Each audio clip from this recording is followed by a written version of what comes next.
The city sparkled under the weight of grand celebrations. The streets of Manhattan were alive with the hum of luxury cars, the clicking heels of high society guests, and the distant echoes of string quartets playing in the opulent halls of the Donovan estate. The air was thick with the scent of roses, jasmine, and expensive champagne as waiters in crisp black suits glided through the marble-floored ballroom, serving the elite. Claire Donovan and Ethan Whitmore, the golden couple, were finally tying the knot in what was being called the wedding of the decade. Claire, a brilliant and sharp-witted attorney, had built a formidable reputation in corporate law, fighting tooth and nail in a world dominated by men. Ethan, a self-made tech mogul, was one of the most eligible bachelors in the country before he met Claire. Together, they were an unstoppable force, beautiful, powerful, and envied by all. Their love story had been the dream of tabloids and social media alike. But behind the glitz, behind the whispered toasts and endless displays of wealth, a deadly secret festered. And by the end of their honeymoon, the world would be talking about them for reasons far beyond their fairy tale romance. The wedding was a week-long spectacle, unfolding in layers of grandeur. It began with a lavish welcome dinner at the Donovan estate, where the elite of New York City gathered to honor the couple. Crystal chandeliers bathed the guests in a warm, golden glow as Claire's father, a retired judge, raised a toast to his daughter's happiness. Laughter echoed through the halls, but beneath the surface, something was brewing. The next day brought an exclusive yacht party, with guests dressed in crisp whites and navy blues as they sailed around the city skyline, sipping on the finest wines. The rehearsal dinner was held at a private beach, where golden lights flickered like fireflies against the waves. The ceremony itself was a masterpiece, set in a grand cathedral with Gothic arches and stained glass windows. Claire walked down the aisle, her hand trembling slightly, mistaking it for excitement. But the whispers had already started. Ethan, despite his dazzling smile and poetic vows, seemed distant, detached. His grip on Claire's waist was firm, almost possessive, and his kisses felt rehearsed rather than filled with passion. Some guests noticed how he scanned the crowd frequently, as if looking for someone. Claire, in love and intoxicated by the celebrations, dismissed it as nerves. As they boarded a private jet to Paris for their honeymoon, Claire felt as if she were stepping into the pages of a romance novel. She had no idea she was walking into a carefully laid trap. Ethan's plan was already in motion, a plan years in the making. The first few days in Paris were straight out of a fantasy. Strolling hand in hand beneath the Eiffel Tower, savoring decadent French pastries in hidden cafes, and dancing under the moonlight on the balcony of their luxury penthouse suite. Claire felt blissfully happy, but something nagged at the back of her mind. Ethan had planned every moment with military precision, yet he seemed on edge. He frequently checked his phone, his fingers tapping the screen aggressively. He took hushed calls in the other room, his voice low but urgent. And then there was his possessiveness, small things at first, like pulling her closer when a waiter smiled at her, or brushing off her concerns with a laugh that didn't reach his eyes.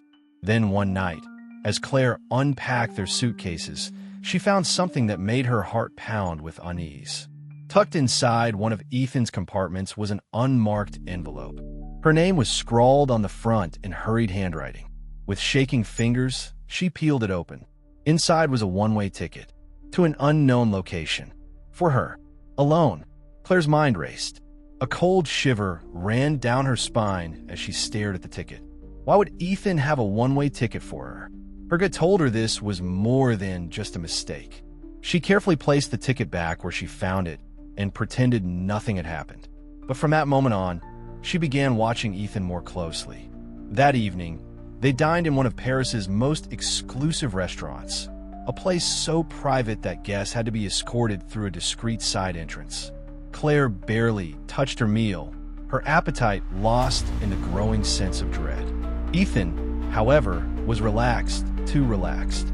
He poured her a glass of wine, watching her closely as she lifted it to her lips.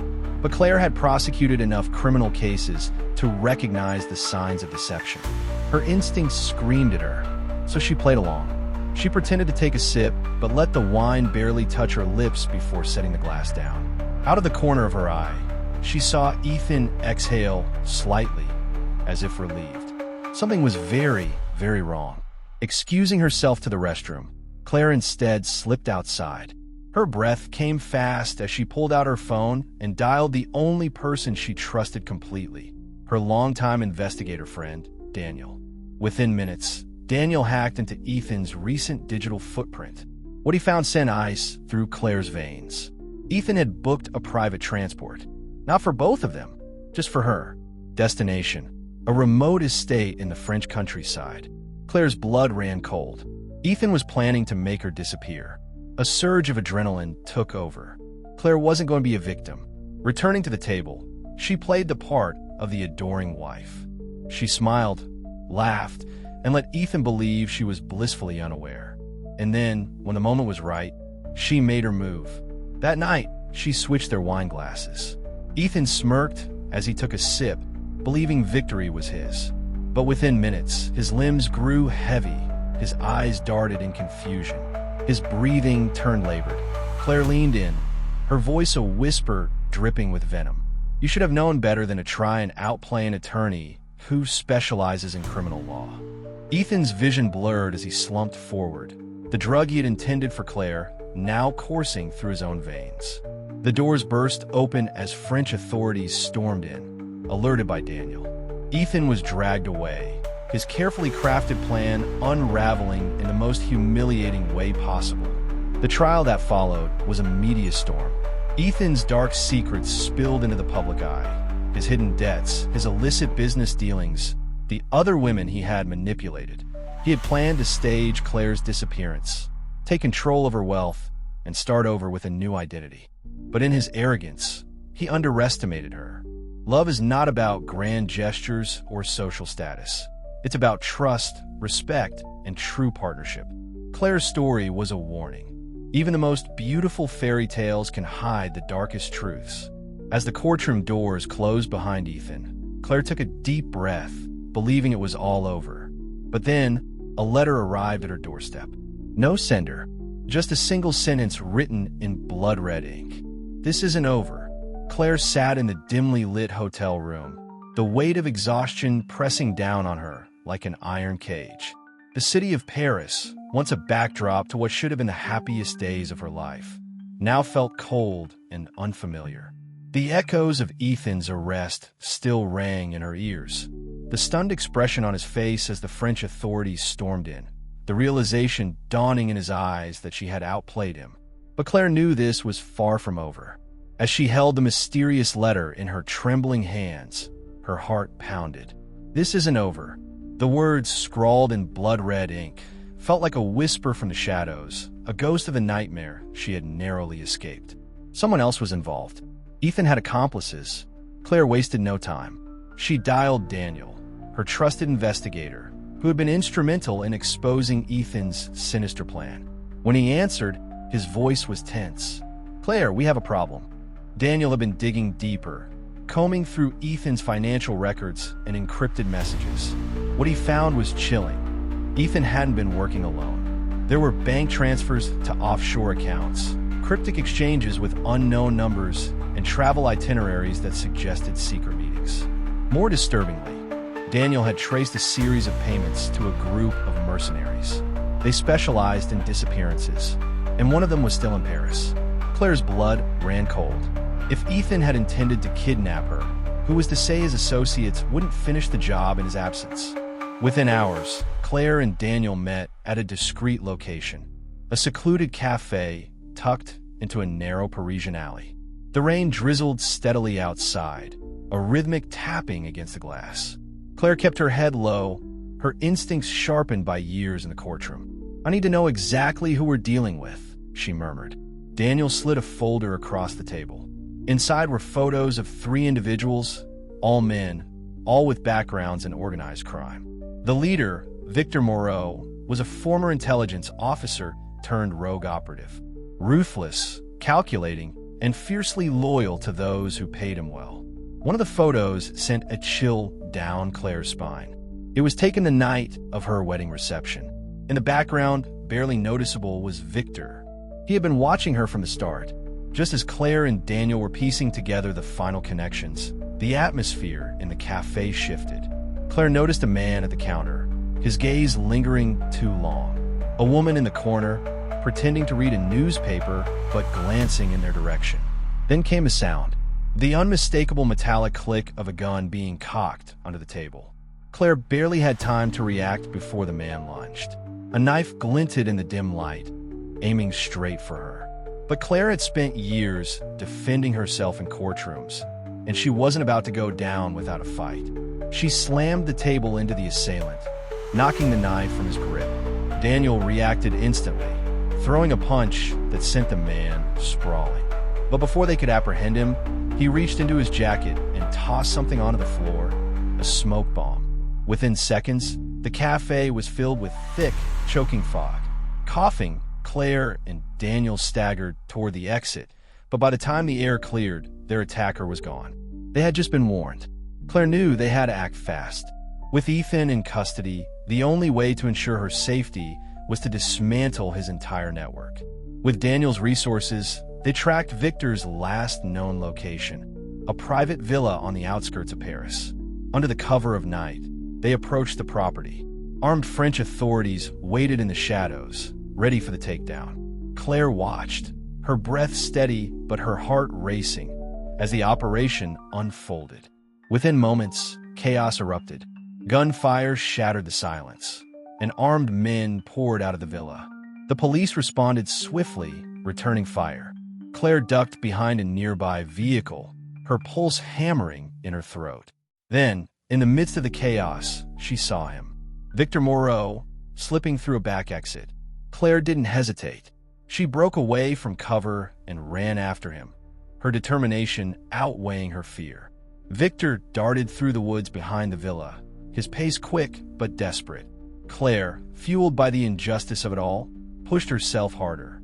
Finally, as he reached a clearing, a single gunshot rang out. Victor collapsed, clutching his leg as Daniel emerged from the trees, his gun still smoking. Going somewhere, Daniel smirked. With Victor and his men captured, the operation was declared a success. The weight on Claire's shoulders lessened, but the true battle had yet to begin, Ethan's trial. Back in the United States, the media circus was relentless. Ethan's carefully curated image as a tech mogul and philanthropist shattered in an instant. Every dark secret, every financial scandal, every betrayal was laid bare for the world to see. Claire sat in the courtroom, her face unreadable as Ethan was brought in, shackled and defeated. He looked at her, his once charming smile replaced with a cold, venomous glare.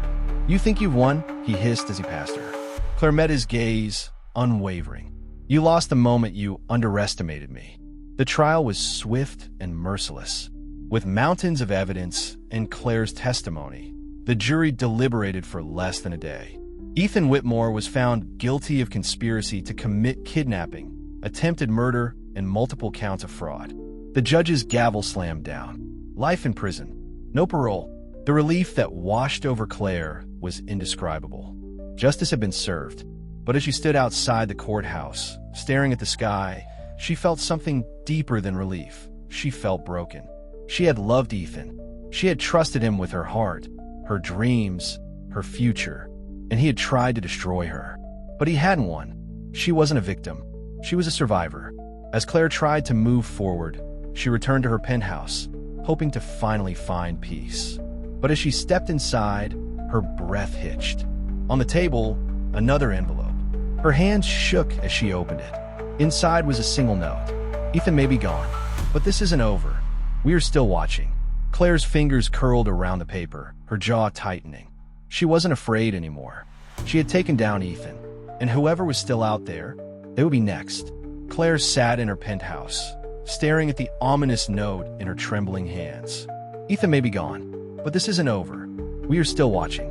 Her heart pounded, but she wasn't the same woman who had boarded that plane for her honeymoon weeks ago.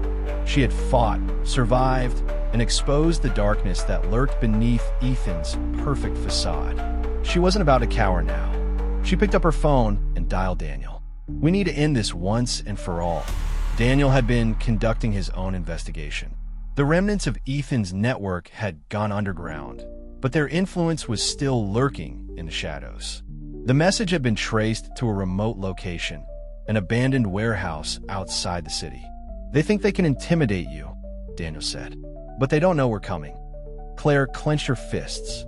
"Then let's make sure they never try again." Under the cover of darkness, Claire, Daniel, and a team of FBI agents surrounded the warehouse. Every step she took, every breath she drew, was laced with determination. She had come too far to back down. Daniel gave the signal. The team moved in, weapons drawn. A rush of adrenaline surged through Claire as the doors burst open. Inside, the remaining members of Ethan's operation were caught off guard. A flurry of shouting and gunfire erupted as the agents took control. Claire's eyes scanned the chaos until she found him. Vincent Carter, Ethan's right-hand man. He was trying to escape through a back exit. "Not this time," she whispered and ran after him. Vincent was fast, but Claire was fueled by something stronger: justice. She caught up to him just as he reached his car, slamming the door shut before he could get inside. "It's over, Vincent," she said, breathless but resolute. Vincent sneered. "You don't know what you've done." Ethan was just the beginning. Claire narrowed her eyes. "Then I'll keep going until I finish what he started." Before he could respond, FBI agents swarmed him. Within moments, he was in handcuffs. His reign of terror finally ended. With Vincent and the remaining conspirators arrested, Claire could finally breathe. The case against Ethan's network was airtight: fraud, conspiracy, attempted murder. One by one, they were sentenced. Life in prison. No chance of redemption. Claire stood in the courtroom once more, this time watching as the last of Ethan's associates received their verdicts. Justice had not just been served, it had been won. As Claire walked out of the courthouse, she felt a sense of closure wash over her. The nightmare was over. She had been betrayed, hunted, and nearly broken. But she had fought back. She had reclaimed her life. She met Daniel outside. He smiled, the first genuine one in weeks. "You did it, Claire." She let out a deep breath, nodding. "We did it." Claire returned to her penthouse that evening. But this time, there was no fear waiting for her. No threats lurking in the darkness. She poured herself a glass of wine, looking out over the city that she had once thought she would explore with Ethan. He had planned to steal her freedom, but in the end, she had reclaimed it. As she turned off the lights, she made a promise to herself. Never again would she ignore the warning signs. Never again would she let love blind her to the truth. And as she closed her eyes, for the first time in a long time, Claire finally felt safe.